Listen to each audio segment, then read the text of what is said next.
Daniel Burton was 47 years old, and until 3 months ago, he thought he had the kind of marriage people write anniversary cards about. 25 years with the same woman, a mortgage paid off early, 2 kids in good colleges. The kind of life where you stop questioning whether you made the right choices, because everything just works.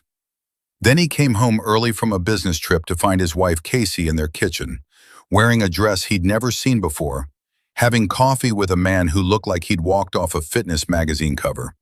She didn't even flinch when Daniel walked in. That's what he remembered most. The absolute calm in her eyes, like she'd been expecting this moment and had already made peace with whatever came next.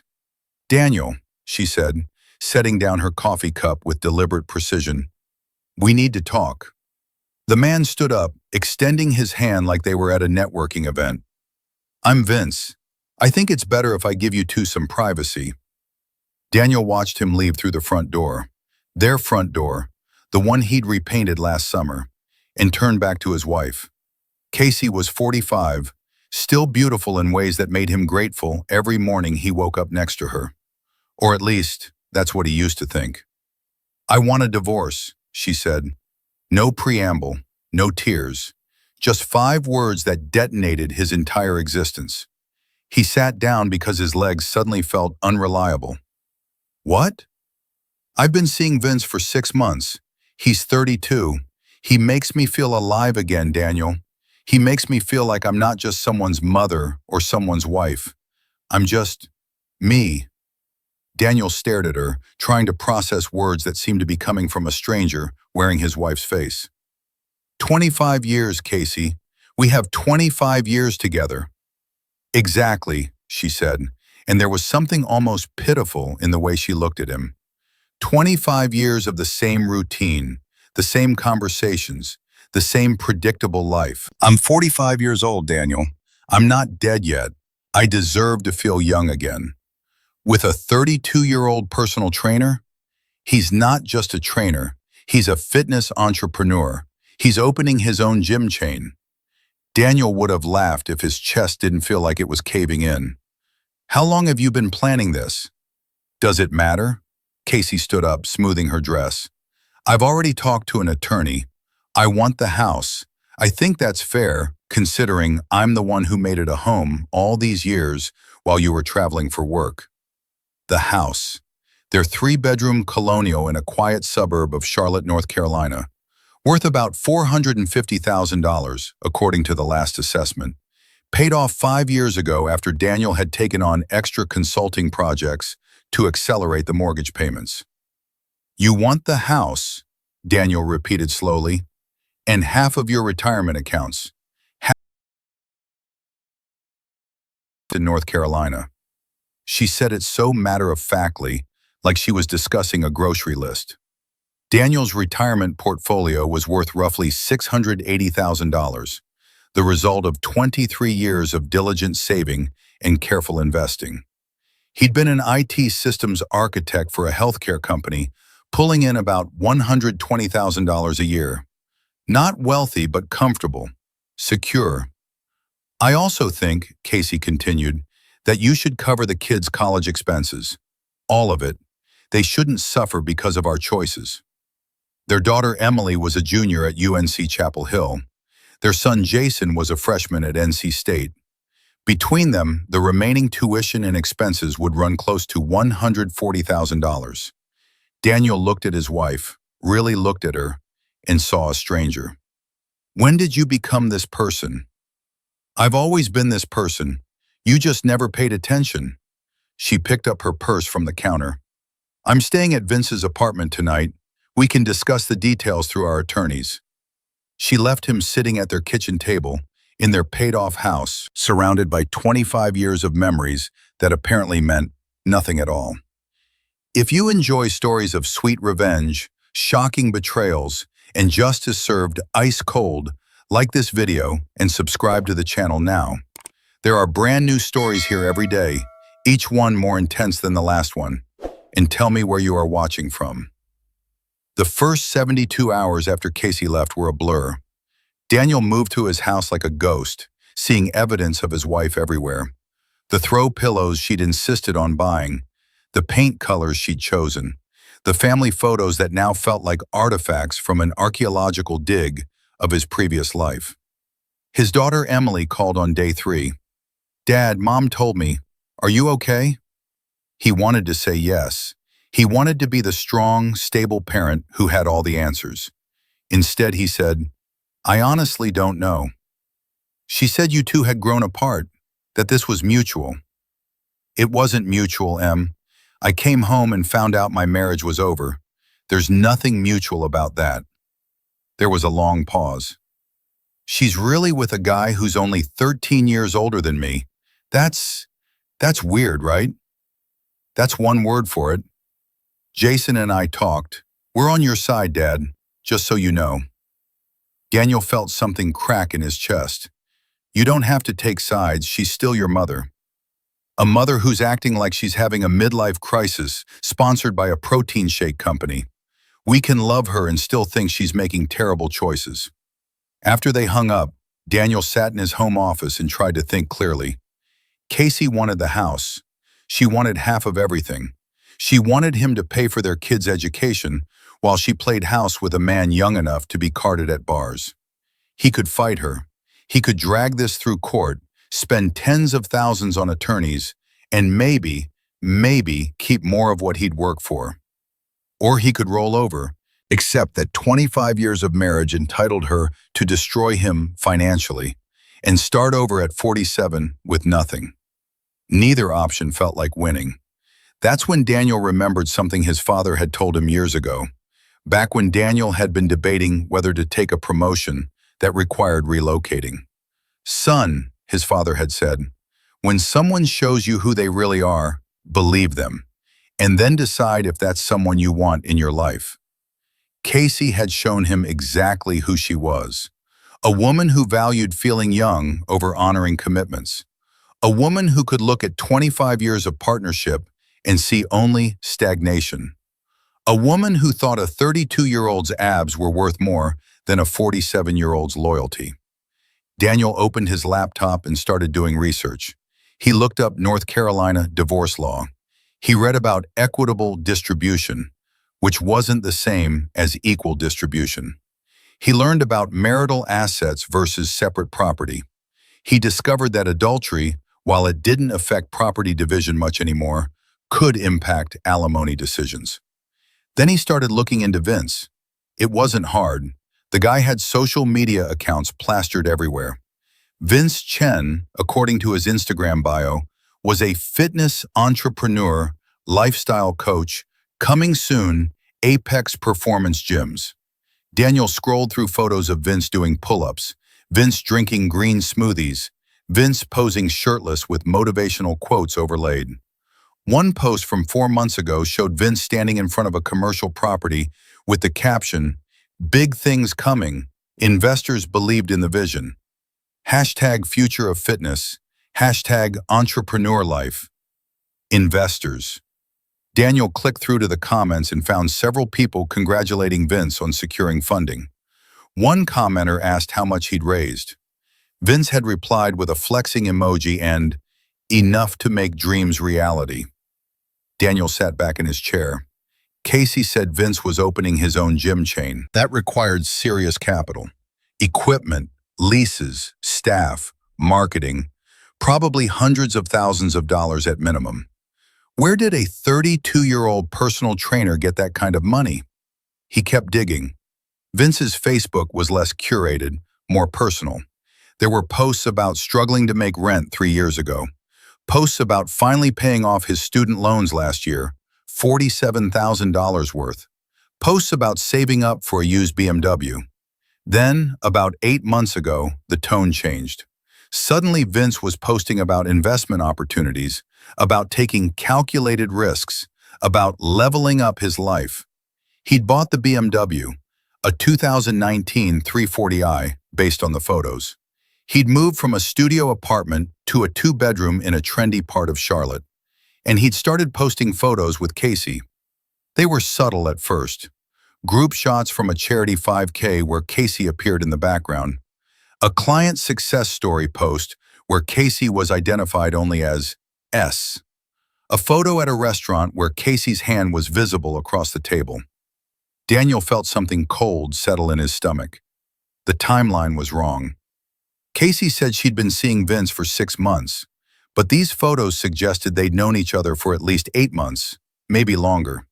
He went back to Casey's credit card statements. They had a joint account that he could still access. There, buried in the transactions, was a payment to MC Personal Training Services from 13 months ago. $1,200 for a 3-month package. His wife had lied about the timeline. Why? Daniel kept searching through the financial records.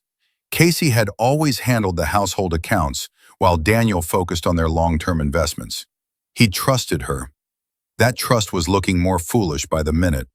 3 months ago, Casey had transferred $15,000 from their joint savings to her personal checking account. When Daniel had noticed and asked about it, she'd said it was for home renovations she was planning. He'd thought nothing of it. 2 months ago, another $10,000 transfer. Daniel's hands were shaking as he pulled up their savings account. Over the past 6 months, Casey had moved $43,000 out of their joint accounts and into her personal accounts. Money that should have been theirs was now solely hers. He thought about Vince's sudden lifestyle upgrade, the new car, the better apartment, the investor funding for his gym. "Oh, Casey," Daniel said to the empty office, "what did you do?" His phone rang. It was his attorney, or rather, the attorney he'd consulted with yesterday, a woman named Patricia Vance, who came highly recommended. Daniel had given her the basics. Wife wants divorce. Wife has been cheating. Wife wants the house in half of everything. "Daniel," Patricia said when he answered, "I've been thinking about your case. Before we proceed with any filings, I need you to gather every financial document you can find. Bank statements, credit card bills, investment accounts, everything. I'm actually looking at some of that right now. And Patricia, I think my wife has been moving money out of our joint accounts." There was a pause. "How much money?" $43,000 over the past 6 months. That's dissipation of marital assets. If she's been hiding money or spending it on her affair, that changes things significantly. I need you to document everything, every transaction, every transfer, every unusual expense. Can you do that? Yes. Good, because if your wife thinks she can drain your accounts to fund her boyfriend's business and then demand half of what's left, she's got another thing coming. After Daniel hung up, he sat in the quiet of his office and let himself feel something he hadn't felt in 3 days. Hope. Casey had shown him who she really was, but she'd also underestimated who he was. She'd thought he would be the same predictable Daniel, the one who went along with whatever she wanted, the one who avoided conflict and kept the peace. She'd forgotten that the same meticulous attention to detail that made him good at his job also made him very, very good at finding patterns in data. And right now, Casey's financial data was telling a story she probably didn't want anyone to read. Daniel opened a new spreadsheet and started documenting everything. Every transaction, every transfer, every piece of evidence that his wife of 25 years had been planning this divorce long before she'd bothered to tell him about it. He had no idea what was coming, but he knew something they didn't. Casey and Vince thought they'd won before the game even started. They had no idea that Daniel was just beginning to play. The next morning, Daniel called in sick to work. It was the first time he'd used a sick day in 3 years. He spent the entire day at his kitchen table with bank statements, credit card bills, and investment documents spread out like a paper crime scene. The picture that emerged was damning. Casey had been methodical. The $43,000 she'd moved out of their joint accounts was just the beginning. She'd also been using their joint credit card for expenses that had nothing to do with their household. Daniel found charges at high-end restaurants he'd never been to. Hotel stays in Charlotte on nights when Casey had told him she was at her book club. Purchases from men's clothing stores, expensive ones. One charge caught his eye. $3,800 to a jeweler in uptown Charlotte, dated 2 months ago. Daniel had never received a gift from that jeweler. He'd never even heard of it. He called the store. "Yes, I'm trying to track down a purchase made on this date," he said, giving them the transaction number. "Can you tell me what was bought?" The sales associate put him on hold, then came back. "That was a Rolex Submariner, sir. A beautiful piece. Is there a problem with it?" "No problem, just confirming. Thank you." Casey had bought her boyfriend a $3,800 watch with their joint credit card, with money that Daniel had helped earn, saved, and managed responsibly for 25 years. He kept digging. The pattern became clearer.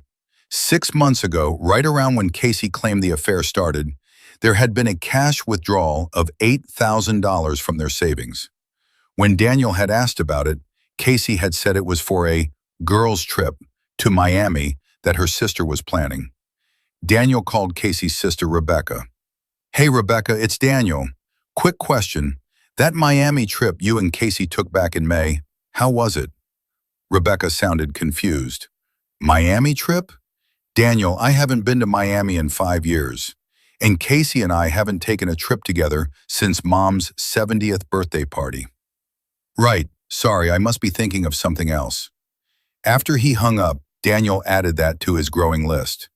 $8,000 cash withdrawal, purpose unknown, justified with a lie. He thought about Vince's Instagram posts around that same time. The ones about investor funding and believing in the vision.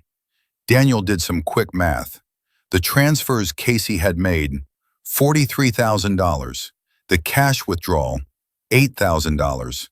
The Rolex, $3,800. Various restaurant and hotel charges, roughly $6,000.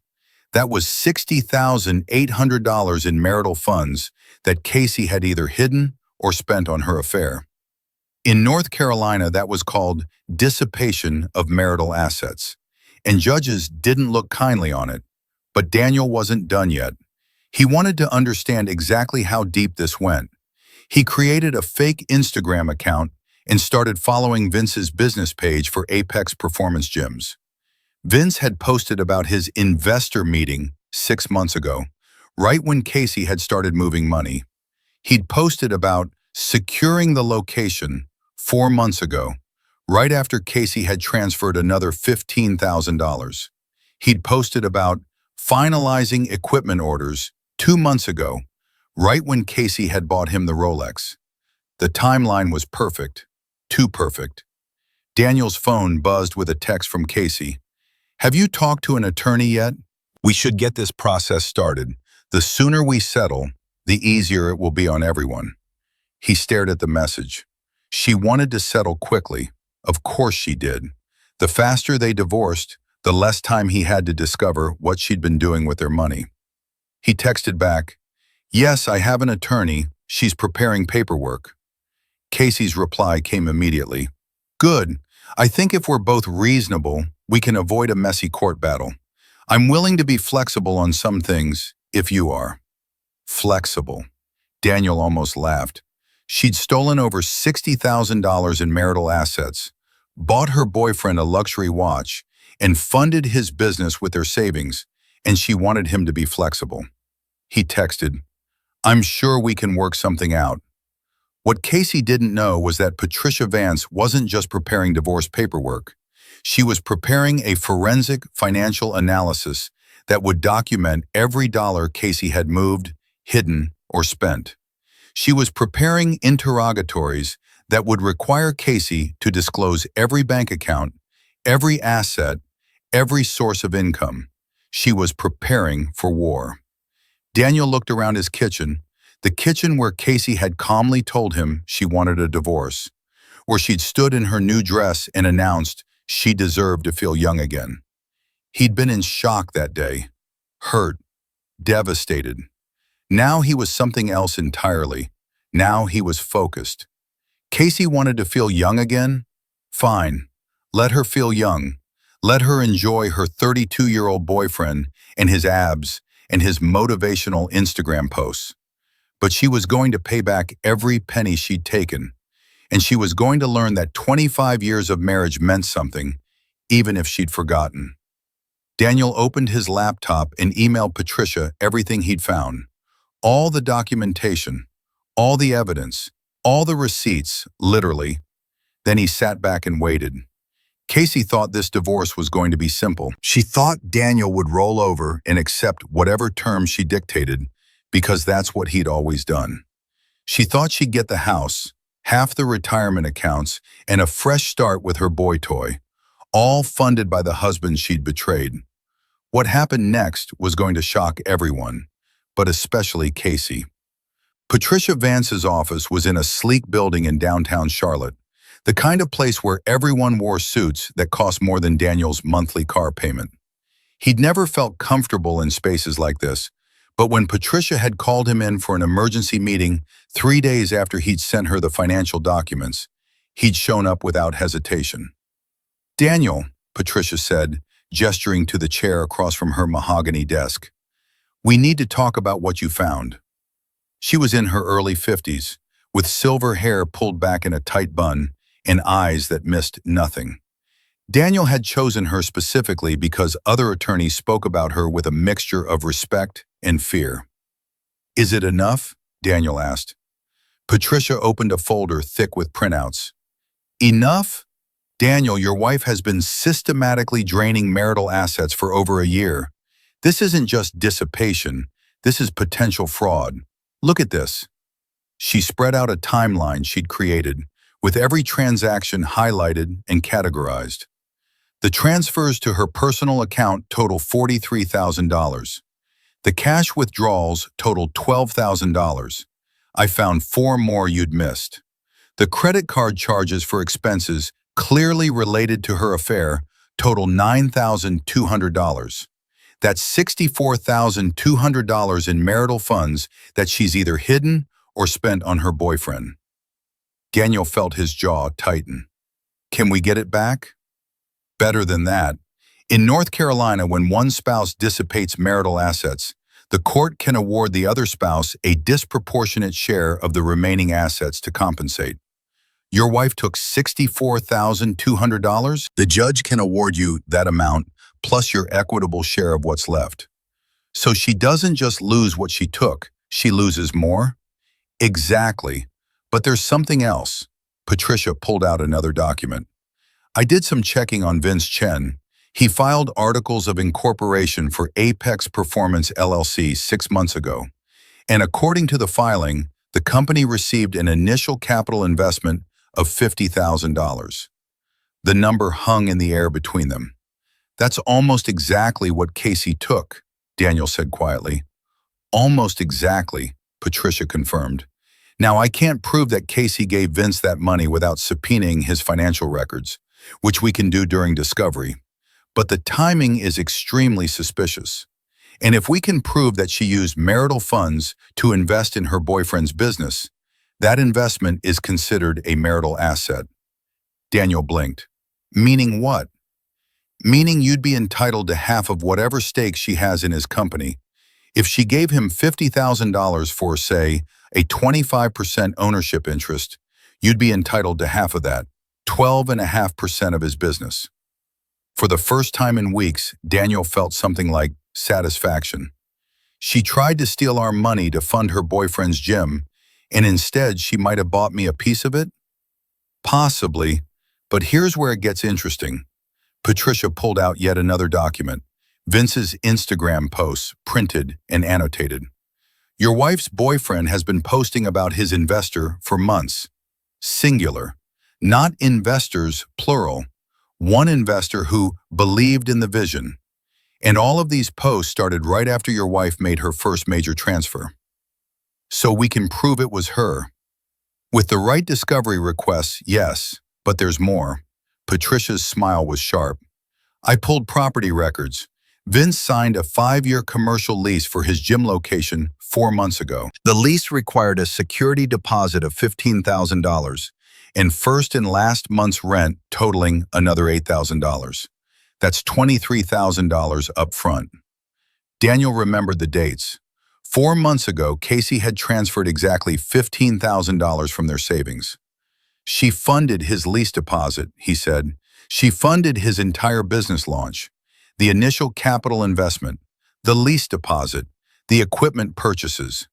I went through the credit card statements you provided, and there are multiple charges to commercial fitness equipment suppliers. Over $12,000 worth. Daniel did the math in his head. Casey hadn't just taken $64,000 in marital funds. She'd taken it and invested it directly into Vince's business, probably in exchange for an ownership stake that she'd planned to hide during the divorce. "What do we do?" he asked. Patricia leaned back in her chair. We file. We file for divorce, and we include a motion for temporary restraining order, preventing her from dissipating any more assets. We request full financial discovery, every bank account, every investment, every credit card statement, and we depose both your wife and Mr. Chen under oath. How long will this take? Months, maybe a year if she fights hard. But Daniel, with this evidence, she won't fight hard. Because if this goes to court, she's going to lose spectacularly. The judge will see exactly what she did, and judges hate this kind of thing. They really hate it. Daniel thought about Casey's text, the one about being flexible and avoiding a messy court battle. She knows, he said suddenly. She knows that if we dig deep enough, we'll find everything. That's why she wants to settle quickly. Probably, which means our leverage just went through the roof. We can offer her a settlement that protects you and penalizes her, and she'll likely take it to avoid the public embarrassment and the court's wrath. What kind of settlement? Patricia pulled out a notepad and started writing. You keep the house. You keep 75% of the retirement accounts to compensate for what she took. She gets no alimony because of the adultery and dissipation. You split any ownership she has in Vince's business, but she has to disclose it first. And she contributes $50,000 toward the kids' remaining college expenses. Daniel stared at the list. 2 weeks ago, he'd been prepared to lose everything. Now he was looking at terms that would actually leave him in a better position than when he'd started. Will she agree to that? He asked. If she's smart, yes, because the alternative is going to trial, where I will eviscerate her on the stand and make sure the judge sees every receipt, every lie, every dollar she stole. By the time I'm done, she'll be lucky to walk away with 25% of anything. Do it, Daniel said. File everything. Make sure you're subscribed to this channel if you have not, because the ending of this story will blow your mind. And drop a comment below telling me what you think Daniel should do next. The papers were served to Casey 4 days later. Daniel wasn't there to see her reaction, but he imagined it wasn't the calm, controlled response she'd given him in their kitchen. Patricia had attached every piece of evidence to the filing, every bank statement, every credit card charge, every transfer. Casey called him that evening. She didn't sound calm anymore. What the hell is this, Daniel? Your attorney is accusing me of fraud? Your attorney is documenting dissipation of marital assets, Daniel said evenly. There's a difference. This is insane. You're making me look like a criminal. You moved $64,000 out of our joint accounts and spent it on your boyfriend. What would you call that? I used our money for expenses. That's not illegal. Buying Vince a Rolex is an expense. Funding his business is an expense. Lying about a trip to Miami to justify an $8,000 cash withdrawal is an expense. Silence on the other end of the line. Casey, I know everything. I know you invested in Apex Performance. I know you paid his lease deposit. I know you bought him gym equipment with our credit card. Patricia has it all documented. You're twisting everything. Am I? Because we can go to court and let a judge decide. We can put you on the stand under oath and ask you where all that money went. We can subpoena Vince's financial records and see exactly how much you gave him. Is that what you want? More silence. Or, Daniel continued, you can look at the settlement terms Patricia sent over and realize that they're a lot more generous than what you'd get if we go to trial. You want 75% of the retirement accounts. That's not fair. You took $64,200 in marital funds. I'm asking for $170,000 more from the retirement accounts to compensate. That's actually less than half of what you took when you factor in the house equity and other assets. The math is pretty simple, Casey. I'm not giving up my share of your business investment in Vince. Daniel almost laughed. Your business investment? Casey, you made that investment with marital funds. That makes it a marital asset. I'm entitled to half. Actually, given what you did, I could argue I'm entitled to all of it, but I'm being reasonable. Vince is going to be furious.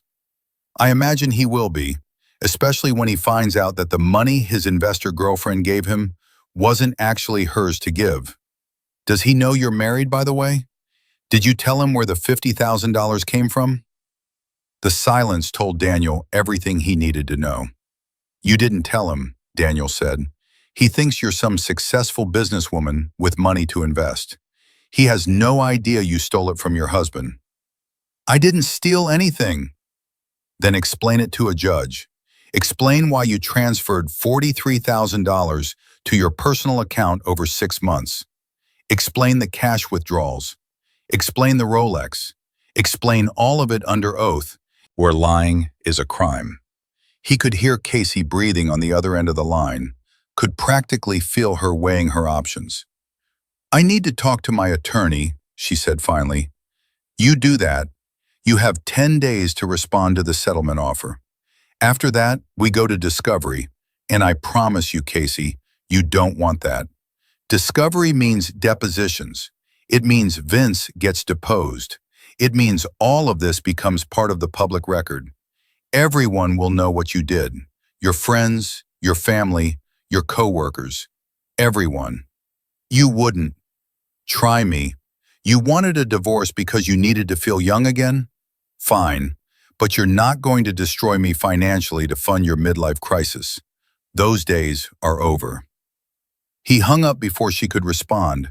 His hands were shaking, not from anger anymore, but from adrenaline. He'd never spoken to Casey like that, never stood up to her, never called her out, never set boundaries that had teeth. It felt terrifying and liberating in equal measure. The next few days were quiet, too quiet. Daniel went to work, came home, documented more evidence at Patricia's request, and waited. Emily called twice to check on him. Jason sent supportive texts with memes about staying strong. Then, on day 8, Patricia called. Her attorney wants to meet, she said. What does that mean? It means she's scared. It means they've looked at the evidence and realized they can't win. They want to negotiate. Based on our terms? Based on our terms, with some minor modifications. They want 40% of the retirement accounts instead of 25%. They want the settlement to be confidential. And they want you to waive any claim to Vince's business. Daniel thought about it. 40% of $680,000 was $272,000. That meant he'd keep $408,000. After Casey had tried to take half, $340,000, plus whatever she'd already stolen, he'd still come out ahead. What do you think? He asked. I think it's reasonable. The confidentiality clause works in your favor too. It keeps your family matters private. And honestly, a share of Vince's gym is probably worth less than the paper it's printed on. Most new businesses fail within 5 years. So we'd be giving up something worthless in exchange for a better split of what actually matters? Exactly. What about the house? They agreed, you keep it. And they've agreed to contribute $50,000 toward college expenses over the next 3 years. $25,000 now and $12,500 per year for the next 2 years. Daniel did the math. He'd keep the house, worth $450,000, with no mortgage. He'd keep $408,000 in retirement accounts. He'd get $50,000 in cash for college expenses. That was nearly $910,000 in total assets.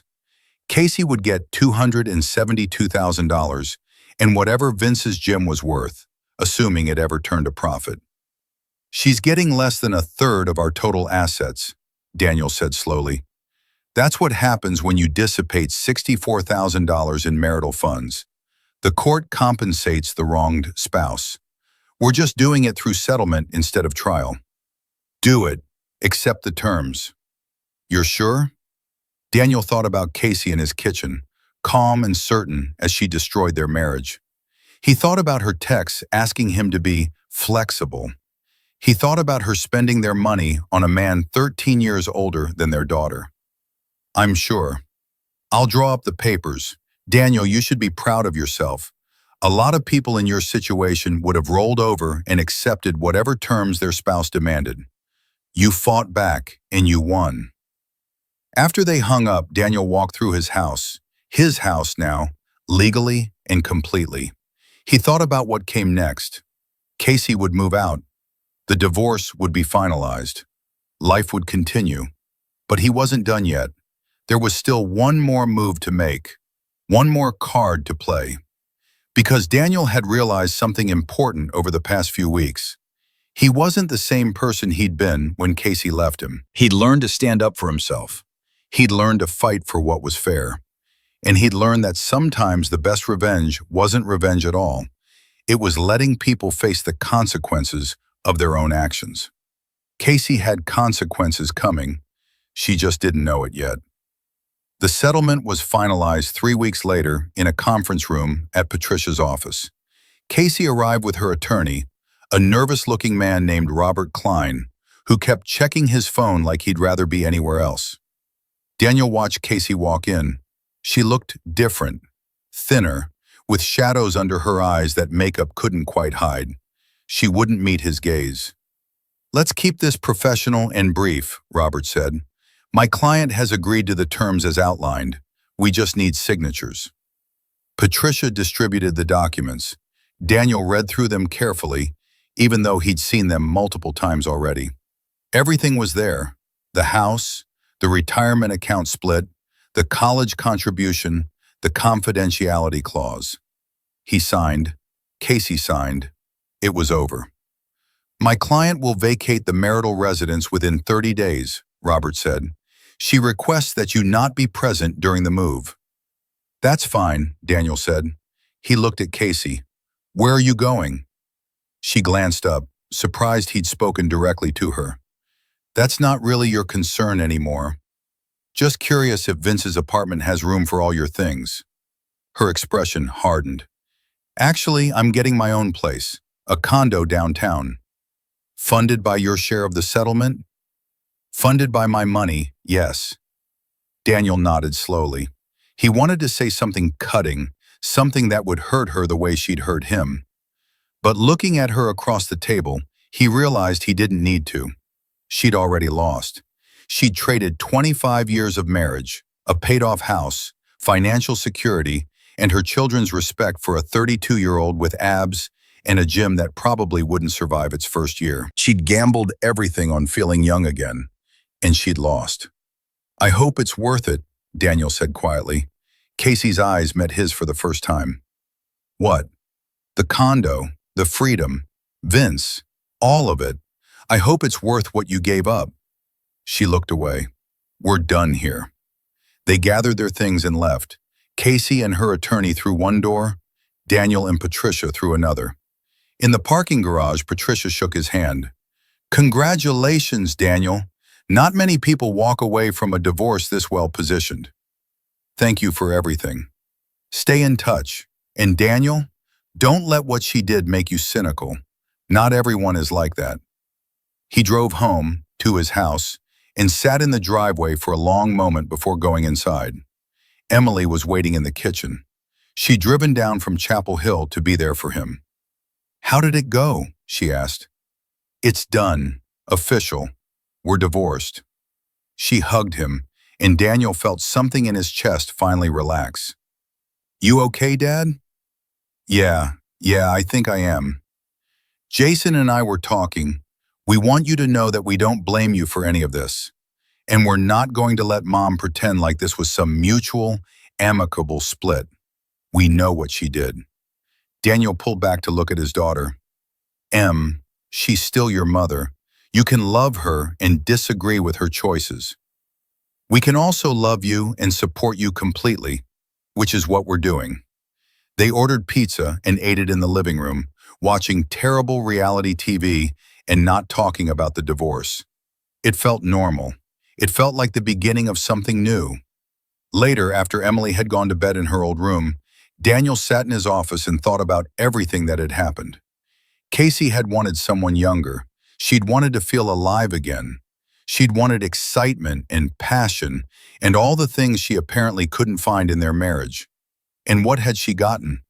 A smaller bank account, a condo instead of a house, and a boyfriend who was about to learn that his gym's primary investor had spent money that wasn't actually hers. Daniel wasn't vindictive. He didn't wish her pain or misery. But he also didn't regret making sure that she faced consequences for her choices. That night, he slept better than he had in months. What happened next shocked everyone, especially Casey. Vince Chen's Apex Performance Gym opened on a cold Tuesday in November, 2 months after Daniel's divorce was finalized. Daniel only knew about it because Emily had sent him a screenshot of Vince's Instagram post, a photo of Vince cutting a ribbon in front of a gleaming storefront with the caption, "Dreams don't work unless you do. Grand opening, #AX Performance, #Entrepreneur Life." "Looks like mom's investment paid off," Emily had texted with an eye-roll emoji. Daniel had stared at the photo for a long time. Then he'd made a phone call. "Patricia, it's Daniel Burton. I need to ask you about something." "What's on your mind?" "The settlement agreement. When Casey waived my claim to Vince's business, did that release her from any liability regarding how she funded it?" There was a pause. "No, the settlement just said you wouldn't pursue an ownership stake. It didn't immunize her from other legal consequences. Why?" "Just curious, thanks." Daniel hung up and did something he'd been putting off for weeks. He called an old colleague, James Wu, who worked in the district attorney's office. "James, this is weird, but I need some advice. Hypothetically, if someone used joint marital funds to invest in their boyfriend's business without their spouse's knowledge or consent, and then tried to hide that investment during divorce proceedings, what kind of legal territory would that fall under?" James was quiet for a moment. "Hypothetically, that could be several things. Fraud, misappropriation, possibly even embezzlement if she was using funds from joint accounts she didn't have sole authority over." "Why?" "Just trying to understand my options." "Daniel, if this isn't hypothetical, you should talk to your attorney. And maybe the police." But Daniel didn't want to involve the police. He didn't want Casey arrested or charged with crimes. He just wanted her to understand that actions had consequences. He thought about it for 3 days. Then he had a better idea. If you're enjoying this story, hit that like button and let me know in the comments what you would have done in Daniel's situation. The letter arrived at Casey's new condo on a Thursday morning. It was from the Internal Revenue Service. Daniel knew this because he'd carefully reviewed the tax implications of Casey's investment in Vince's business with a CPA named Helen Rodriguez, who specialized in divorce-related tax issues. If your wife made a $50,000 investment in her boyfriend's business using marital funds, Helen had explained, and she didn't declare that investment as income or as a gift, she's violated tax law. Even if she had ownership stake in return, she needed to file appropriate documentation. And if she gave it as a gift exceeding $15,000 in a single year, she needed to file a gift tax return. What happens if she didn't? The IRS would be very interested, especially if someone filed an anonymous tip with documentation. Daniel had thought about that for exactly 1 day before deciding that some lessons needed to be learned the hard way. He didn't know exactly what the IRS letter said, but he could imagine. Casey would need to provide documentation of the funds she transferred to Vince. She'd need to explain the nature of the investment. She'd need to prove whether it was a business investment or a gift. And either way, she'd likely owe taxes and penalties. His phone rang that afternoon. It was Casey. "Did you do this?" she demanded. No hello, no preamble. "Do what?" "The IRS is auditing me. They're asking about money I transferred to Vince's business. They know exact amounts, exact dates. This was you. Daniel kept his voice neutral. Casey, if you made financial transactions, you're responsible for reporting them accurately on your taxes. That's not me. That's the law. You reported me. I didn't report you. Someone might have filed a tip about potential tax violations, but that could be anyone. Vince's accountant, his business partner if he has one, anyone who saw the money trail and thought it looked suspicious. Bullshit. This is revenge. No, Casey. Revenge would be calling your employer and telling them you embezzled marital funds. Revenge would be posting the settlement agreement online for everyone to see. Revenge would be telling Vince's other investors, if he has any, where his original funding actually came from. This is just the IRS doing its job. I could owe thousands in back taxes and penalties. Then you should probably pay them. And in the future, maybe consult a tax professional before moving large sums of money around. I can't believe you. After everything. After everything? Daniel's voice finally rose. Casey, you spent 25 years with me, took $64,000 of our money to fund your boyfriend's business, and then asked me to be flexible during the divorce. You're getting exactly what you earned. The IRS audit, the smaller settlement, all of it. You made choices, and now you get to live with them. You're destroying my life. Your life isn't destroyed. You have $272,000 in the bank. You have a condo. You have your boyfriend and his gym. You have everything you said you wanted. You just don't have it tax-free, and you don't have it without consequences. There's a difference. She hung up on him. Daniel set down his phone and felt nothing. Not satisfaction, not guilt, just a quiet sense that justice, imperfect as it was, had been served. The real consequences came 3 weeks later. Daniel was having dinner with Emily and Jason at a restaurant near the university when Jason suddenly said, "Holy shit, Dad, look at this." He held up his phone. On the screen was a news article from a local Charlotte business journal. New fitness venture closes after 2 months. Apex Performance Gym files for bankruptcy. Daniel took the phone and read the article. Vince Chen's gym had opened with great fanfare, but failed to attract enough members to cover its costs. The article mentioned high overhead, expensive equipment leases, and insufficient capital reserves. Apex Performance LLC had filed for Chapter 7 bankruptcy, liquidating all assets. Mom invested like $50,000 in that place, Emily said quietly. And it's gone, Jason added. All of it. Daniel handed back the phone. He thought about Casey, about the tax audit she was facing, about the settlement money she'd counted on. If she'd owed taxes and penalties on the Vince investment, and now that investment was worthless, she was in serious financial trouble. Do you feel bad? Emily asked. Daniel considered the question honestly. I feel bad that she made choices that hurt her. I don't feel bad that I refused to let her hurt me in the process. That's fair, Jason said. She brought this on herself. They finished dinner and drove back to the house. On the way, Daniel's phone buzzed with a text from an unknown number. This is Vince. We need to talk. Daniel stared at the message.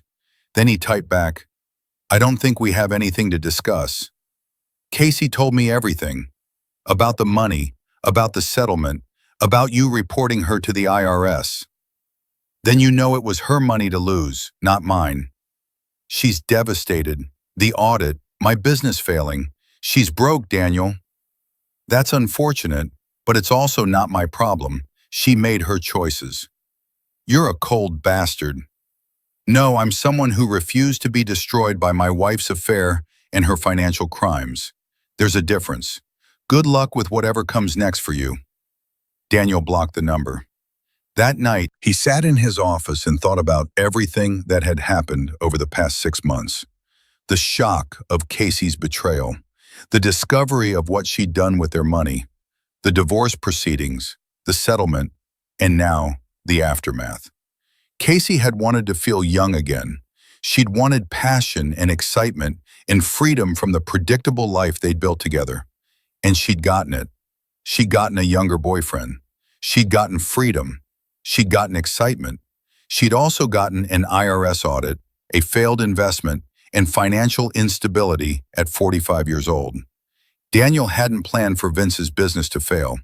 He hadn't orchestrated that part, but he also couldn't deny that it felt like cosmic justice. Casey had gambled their security on a 32-year-old's dreams, and those dreams had evaporated like morning fog. He pulled up his retirement account balance on his computer, $408,000, growing steadily with the market's recent gains. His house was paid off. His kids were doing well in school, their tuition covered. His job was secure.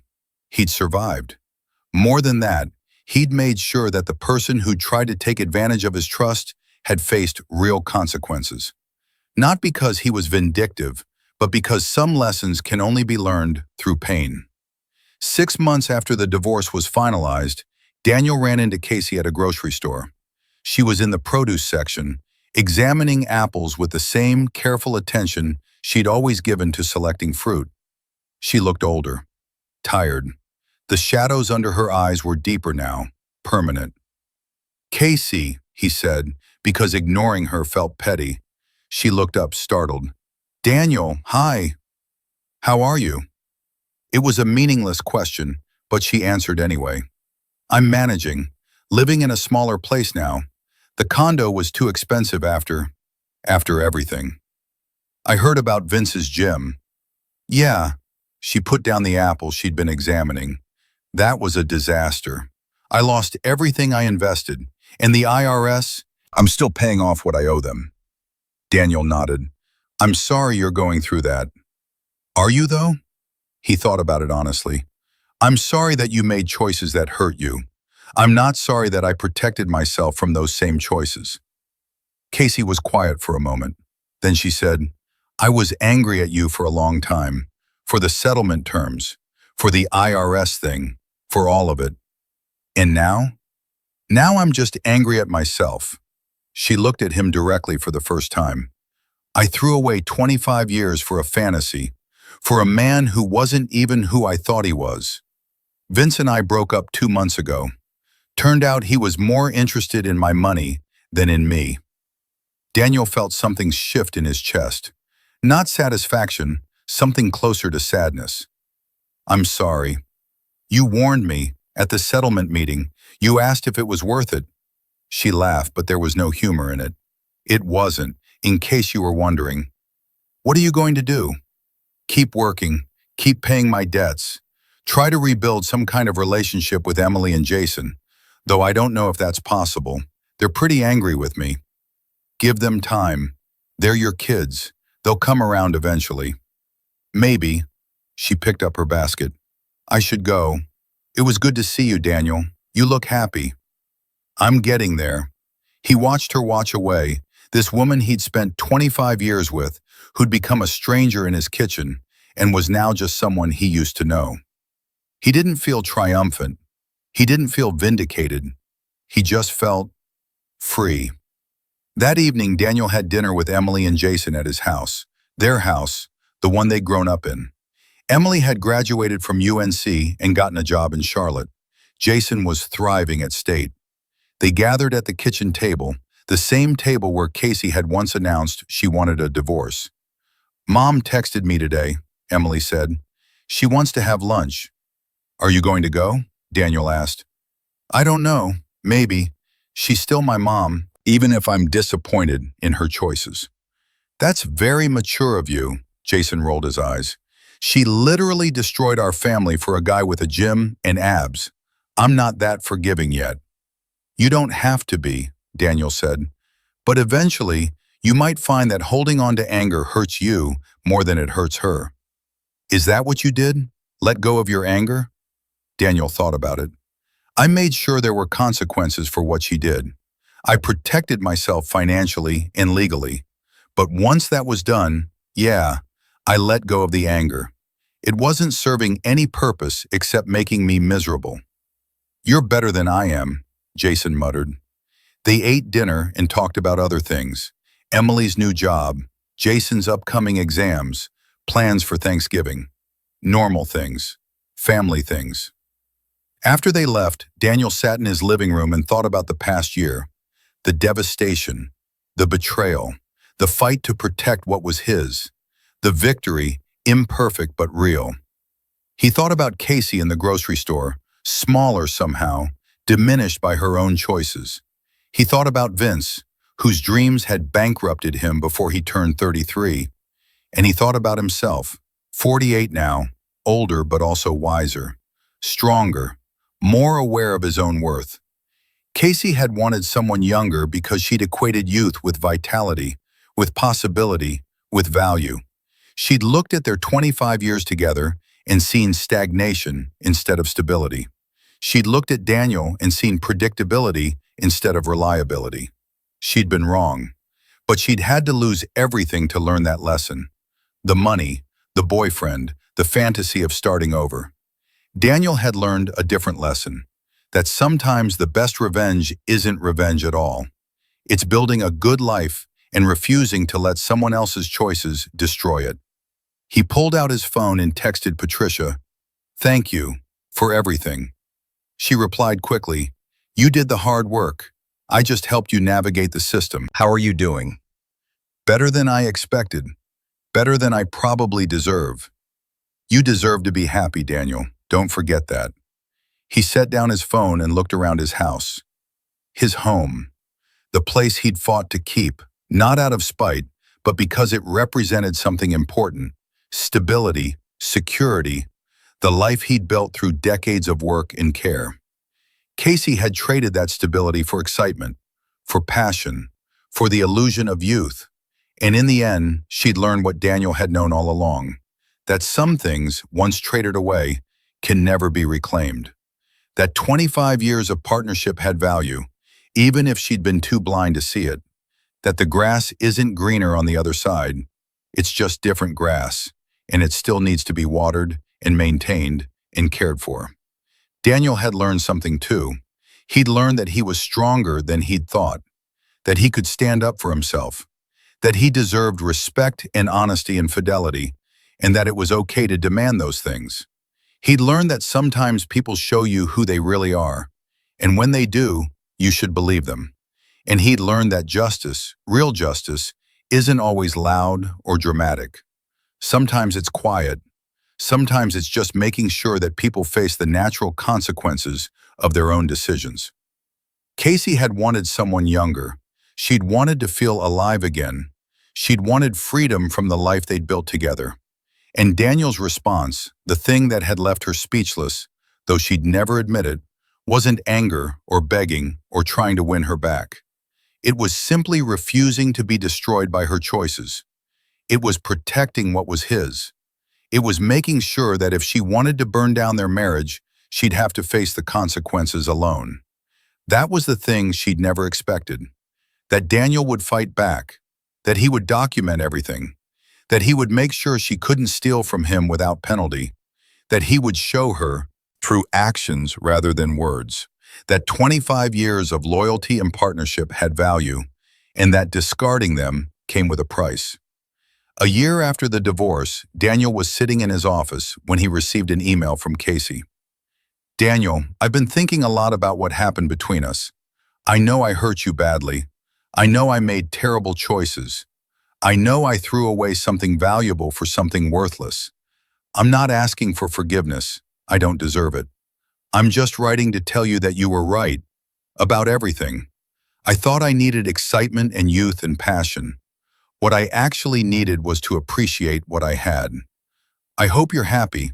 You deserve it. You always did. Casey." Daniel read the email 3 times. Then he wrote back, "Casey, thank you for writing. I appreciate the honesty.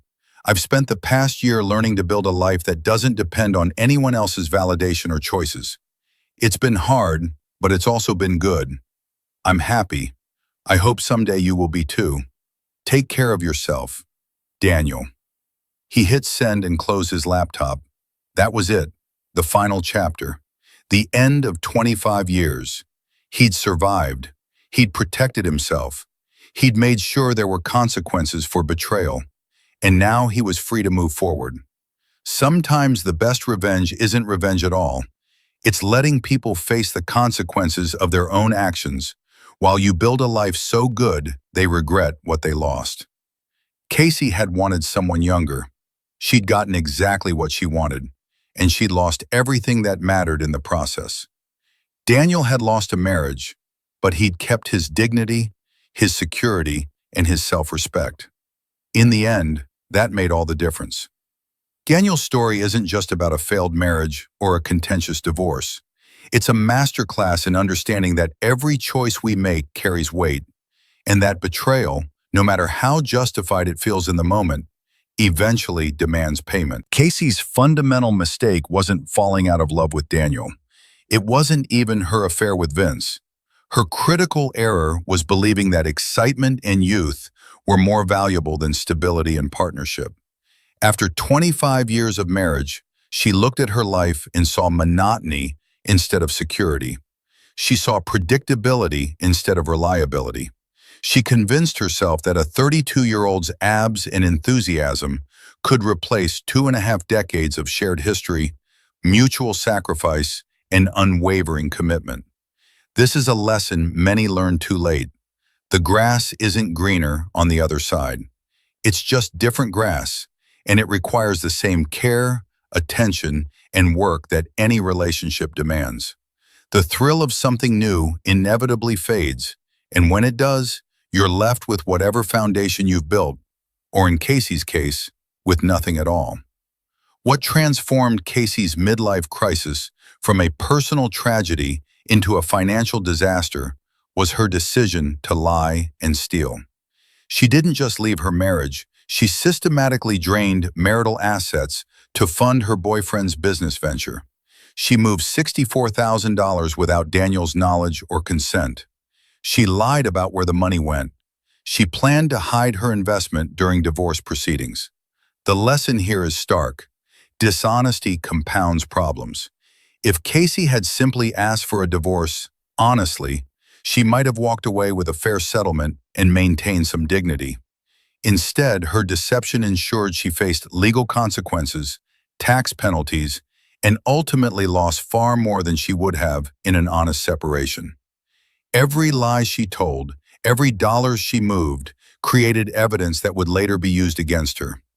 Daniel's journey teaches us that self-respect isn't negotiable. When Casey first announced her intentions, Daniel could have accepted her terms out of shock, guilt, or a desire to avoid conflict. Many people do exactly that. They allow themselves to be steamrolled by a spouse who's already decided to blow up their life. Instead, Daniel did something remarkable. He gathered evidence, consulted professionals, and fought for what was rightfully his. He didn't do this out of revenge or spite. He did it because he recognized that allowing someone to betray and rob you without consequences isn't kindness, it's enabling. It's teaching people that loyalty has no value and that betrayal is cost-free. The lesson is that standing up for yourself isn't cruel, it's necessary. It's the difference between being a victim and being someone who refuses to be victimized. Perhaps the most profound lesson in this story is that Daniel didn't need to devise elaborate revenge schemes. He simply ensured that Casey faced the natural consequences of her own actions. The IRS audit wasn't revenge, it was the logical result of hiding financial transactions. Vince's business failure wasn't something Daniel orchestrated, it was the predictable outcome of an underfunded venture built on stolen money and unrealistic dreams. By stepping back and allowing consequences to unfold naturally, Daniel taught Casey something no amount of arguing or pleading could have. That actions have repercussions, that betrayal carries costs, and that you can't build a future on a foundation of lies and theft. The final lesson is about release. Daniel didn't spend years nursing his anger or plotting elaborate revenge. Once he'd protected himself legally and financially, he let go. He moved forward. He built a new life. He maintained relationships with his children and even found space for limited compassion toward Casey when he encountered her months later. This is perhaps the hardest and most important lesson. Holding on to anger hurts you more than it hurts the person who wronged you. Justice and boundaries are essential, but once they're established, freedom comes from moving forward rather than looking back. Casey wanted someone younger, but what she really needed was wisdom. By the time she learned that lesson, she'd already paid the price, and Daniel had already moved on. If you enjoyed this story, like this video and leave a comment telling me what you thought. And if you're not already subscribed to the channel, please subscribe and hit the notification bell to get alerts for new stories like this one. Thanks for watching, and I'll see you next time.